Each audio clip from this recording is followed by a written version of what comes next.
한일 정상회담 이후 후쿠시마 원전 오염수 방류 문제에 대한 국민들의 우려가 점점 커지고 있습니다. 특히 가장 직접적인 타격을 받는 곳이 제주인데요. 제주에서는 이 문제 어떻게 바라보고 있는지 제주를 지역구로 둔 김한규 더불어민주당 의원 연결해서 오염수 문제 그리고 다른 현안 함께 살펴보겠습니다. 의원님 안녕하세요. 네, 안녕하세요. 김한규입니다. 네.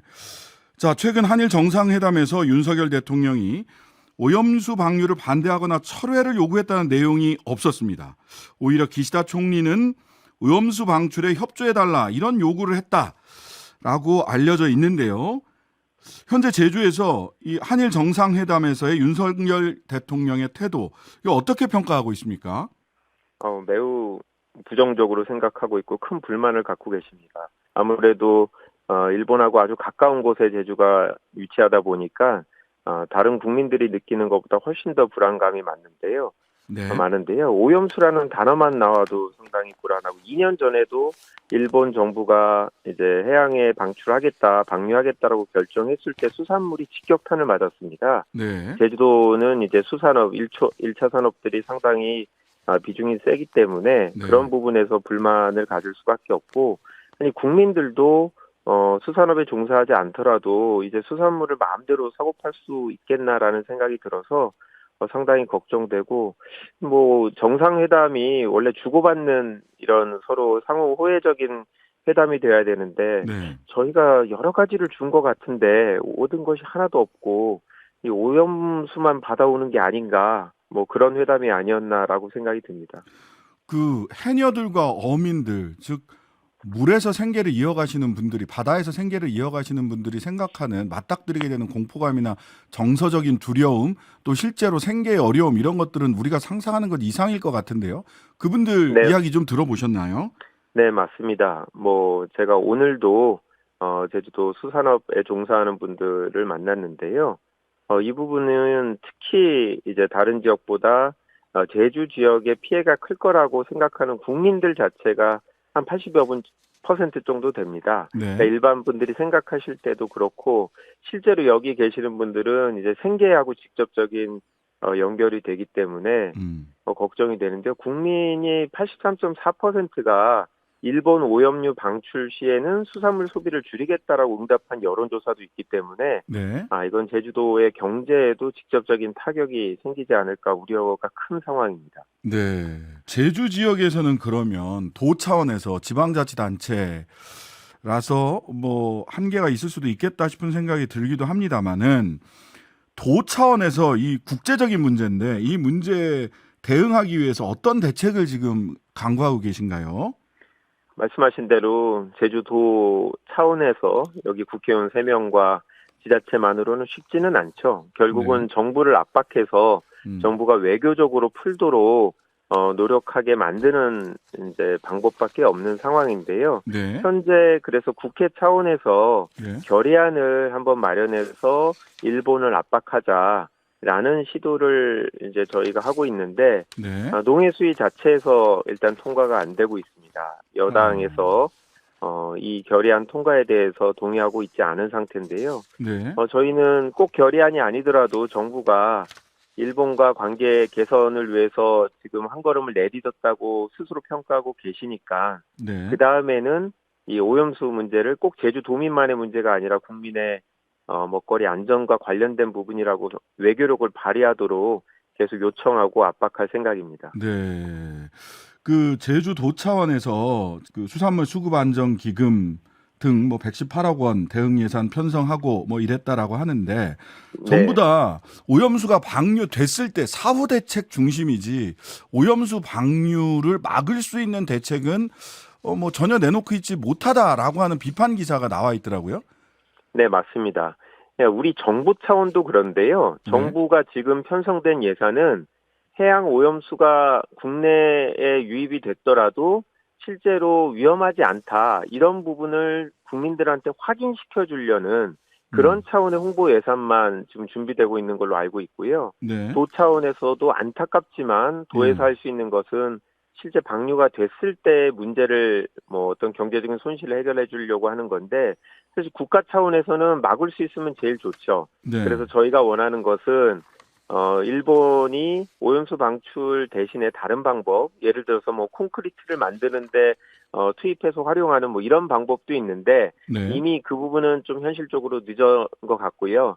일본이 방출하기로 확정이 됐다고 하면 음. 정말 일본이 주장하는 대로 방사능 물질이 제거됐는지 네. 그런 안전 확인 절차에 최소한 한국과 일본이 같이 공동으로 관여를 해서 네. 우리가 신뢰할 수 있는 수준으로 물질이 제거되는 걸 확인한다면 저희도 그때는 생각해 볼 수 있지 않겠나 그런 네. 생각이 드는데요. 만약에 그 과정에서 정말 이게 전 세계적으로 선례가 없기 때문에 과연 어떻게 방사능 물질을 제거해야 되는지에 대해서도 제가 알기로 과학계에서도 명확한 기술이나 기준이 없다고 합니다. 네. 그런데 그런 부분에서 문제 제기를 하고 일본을 압박한다면 최소한 지금 올 이제 여름에 방류하겠다는 일본의 계획을 좀 보류시킬 수도 있지 않을까.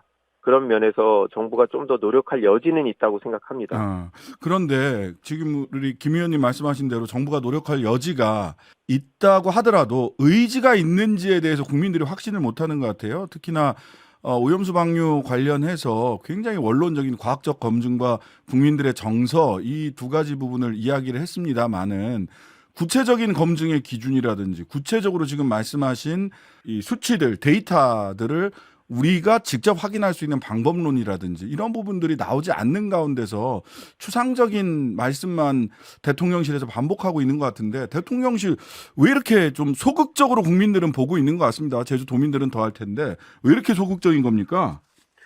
글쎄요, 뭐 수산물을 안 좋아하시는지 모르겠는데요. 예. 정부에서는 IAEA 국제 원자력 기구에서 객관적으로 확인하지 않겠냐라고 이제 판단을 그쪽에다가 미룬 상태인데 네. 안타깝게도 국제국이라는 건 힘의 논리로 움직이는 겁니다. 네네. 일본이 세계 세 번째로 그 분담금을 제일 많이 내고 있기 네. 때문에 IAEA 당연히 분담금을 예. 맞습니다. 네. 그렇기 때문에 일본의 입김이 작용되고 실제로 우리나라를 제외한 다른 나라는 이 정도로 민감하게 오염수 방출에 대해서 생각하고 있지 않습니다. 네. 그래서 일본의 주장대로 뭐 이 정도면 충분하게 방사능 물질이 제거됐다라는 판단이 나올 것 같은데 윤석열 정부는 제가 봤을 땐 지금 이런 뭐 문제보다는 당장 외교적으로 뭔가 갈등을 풀어냈다.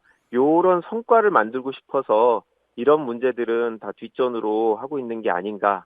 그다음에 지금 경제적으로 수출액이 되게 적게 역대 최소 그 가장 적은 수준으로 이익이 발생하고 있기 때문에 이런 네. 면에서 어떻게든 수출 실적을 늘려서 경제 지표를 나아지게 하려고 하는 목적이 가장 큰 것 같습니다. 그래서 다른 것들은 다 포기하는 게 아닌가 하는 아쉬움이 있습니다.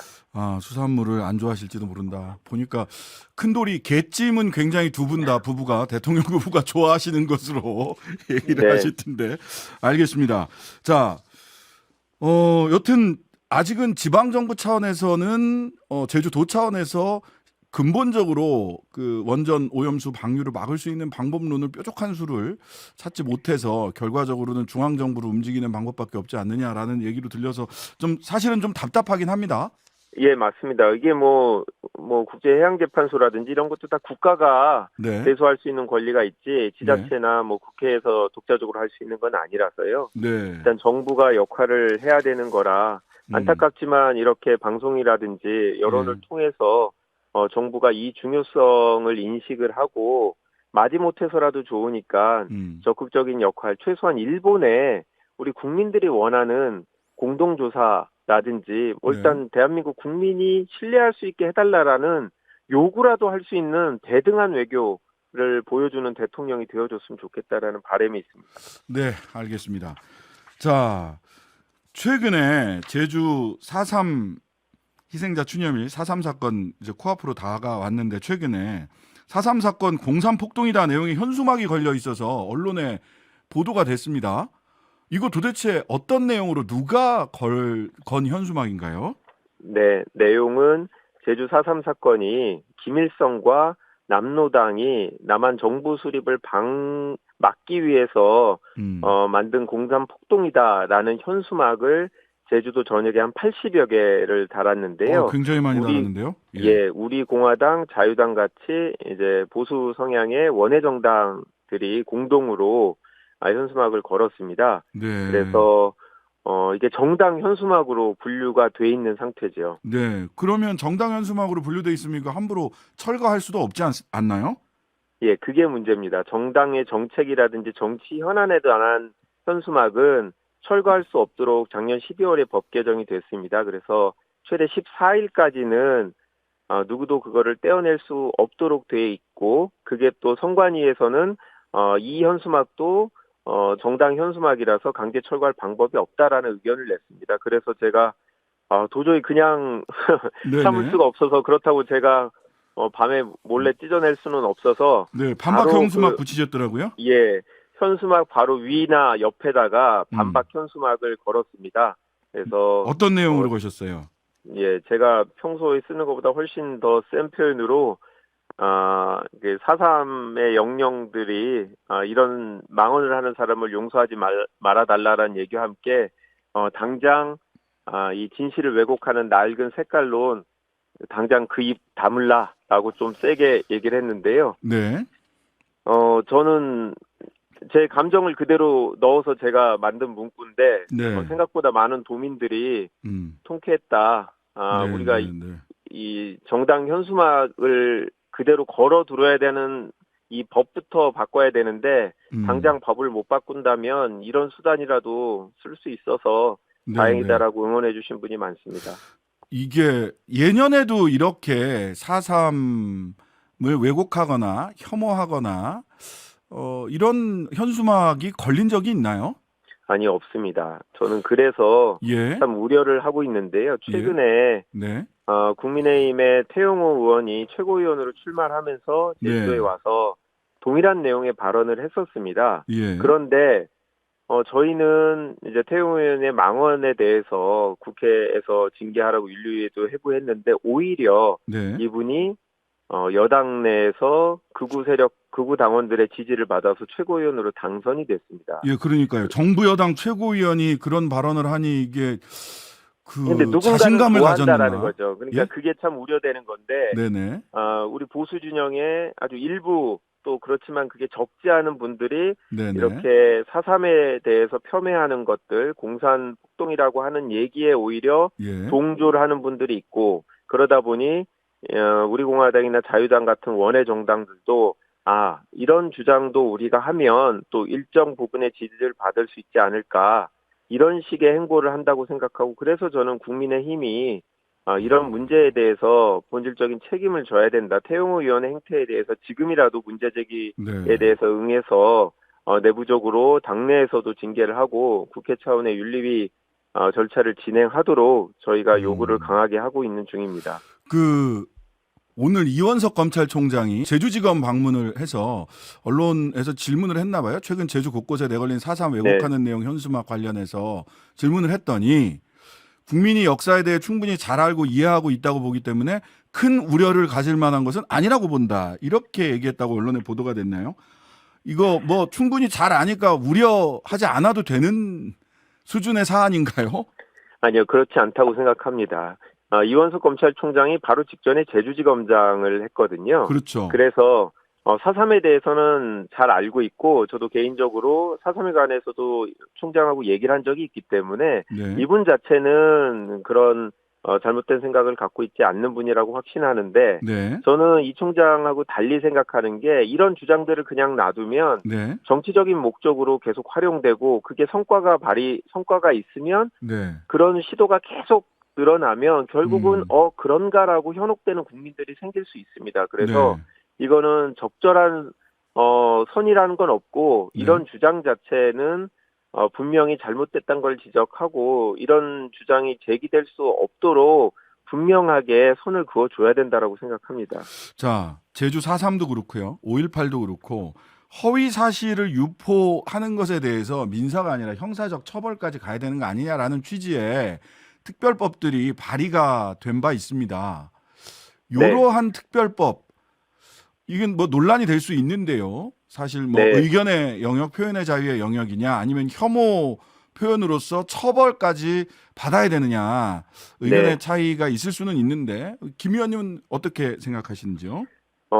저도 그 우려도 충분히 고민이 됩니다. 네네. 그런데 공식적으로 국가가 주도해서 확인된 조사 보고서 네네. 이런 객관적으로 확인된 사실까지 인정하지 않고 이 부분을 왜곡하는 방식으로 피해자나 유가족의 명예를 훼손한다면 네. 이거는 표현의 자유를 넘는 게 아닌가라는 생각이 들고요. 네. 다만 역사적 사실에 대해서 뭐 해석의 차이나 의견의 차이 이런 것까지는 막을 수 없겠죠. 그렇죠. 따라서 법안을 만들 때 신중하게 검토를 해야겠으나 네. 제가 생각할 때 어떤 국민이 공감하고 객관적으로 공식적으로 확인된 사실 정도는 분명히 저희가 만들어낼 수 있다고 생각하고 이것을 벗어나는 이런 주장에 대해서 특히 그게 어떤 정치적인 목적을 갖고 하는 행위라면 네. 그거는 처벌하는 방안도 고려해 볼 수 있지 않나 저는 그렇게 생각하고 있습니다. 만약 이 법이 지금 취지대로 말씀하신 취지대로 된다면 입법이 된다면 이번 같은 현수막이나 태영호 최고위원의 발언에 대해서도 법적 책임을 한번 따져볼 수도 있겠네요. 예. 네, 그렇죠. 이거 개인 간에서 역사학자들끼리 생각이 다른 그런 논의가 아니지 않습니까? 네, 이건 네. 어디까지나 정치적 정략적으로 사용하는 거기 때문에 이런 행위는 금지돼야 된다고 생각합니다. 자, 마지막으로 우리 김 의원님 뭐 법률가시니까 어제 헌재 결정 네. 보셨죠? 소위 네, 검찰 수사권을 일부 박탈하는 법안에 대해서 한동훈 법무부 장관이 결정에 공감하기는 어렵다. 네. 또 김기현 국민의힘 대표는 이게 뭐 정치재판소냐, 술은 마셨는데 음주운전은 안 했다는 꼴이다라고 해서 굉장히 격하게 비판을 했어요. 이거 어떻게 평가해야 됩니까? 네, 법무부 장관이 뭐 헌재 결정에 공감하기 어렵다라고 했는데 저도 대부분 법무부 장관 발언이나 정치적 결정에 공감하기가 어렵습니다. 그런데 개인적으로 한동훈이라는 분이 공감하지 못해도 이거는 대한민국 국민이 누구나 승복하고 따라야 하는 헌법재판소의 결정입니다. 네네. 비판은 할 수 있지만 우리가 승복하고 따르도록 하는 게 사회적 약속이고요. 네. 그렇기 때문에 특히 헌재가 이 수사할 권리 자체는 검사들 개인이 갖는 권리가 아니다라고 네. 하면서 한 장관을 포함해서 개별 검사들이 청구한 주장을 기각한 점에 대해서는 무겁게 받아들여야 된다고 생각하고요. 네. 또 김기현 대표가 얘기하는 부분도 참 같은 법조인으로서 참 황당한데 절차적인 문제가 있다고 해서 예. 그게 반드시 무효가 되지 않는다라는 거는 수많은 사건에서 행정 사건에서 법원이 내리는 판단입니다. 네네. 그거는 위법의 정도나 전체적인 고려를 통해서 법안 자체를 유지하는 게 정의관념에 맞다라는 판단을 헌재가 한 건데 네. 본인이 정치적으로 원하는 대로 해석을 하는 거에 대해서 법조인으로서 부끄럽게 생각합니다. 네. 감사합니다. 오늘 말씀 여기까지 듣겠습니다. 네, 감사합니다. 지금까지 더불어민주당 김한규 의원이었습니다. 하루 종일 기다려지는 진짜 시사. 평일 저녁 6시 5분 신장식의 뉴스 하이킥.